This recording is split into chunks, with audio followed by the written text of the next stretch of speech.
Minúta a půl. Stropo. Naposledy Stropo. zkušený medler a jmenuje se Strapo. Je to tvoje. Pomôžete mi ľudia! Pomôžete mi! Tešíte sa? Poďme všetci spolu! Strapo. Poznáš ten pocit, keď celý deň neješ, lebo vieš, že večer sa tie tvoje verše na pódiu môžu stať večné a budú večne zaznamenané na harddiskoch, nece a CD a zarité v lepke ľudí, čo boli v tom pekle. Nevieš nič o tom, čo je to jak freestyler žiť a každý deň stáť za tým, čo si vymyslel za okamžik, za slovami, ktoré ťa napadli za sekundu a pol a často boli lepšie než tie, čo dávajú iní do textov. Stojíš tam, potíš sa a cítiš, jak to ide von. Vystrel to na neho jak vodné telo, utop ho podpálo slovami, hoď po ňom slovný molotov. Ubrál si pódium, lebo teraz je to tvoj pozemok.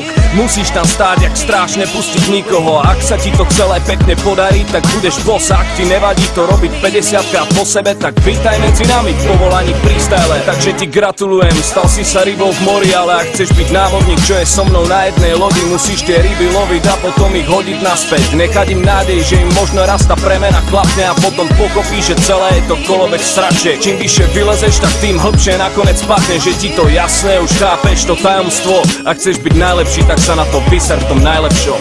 Inak sa u nás hovorí, zlatý klinec ide na kole. Však veď.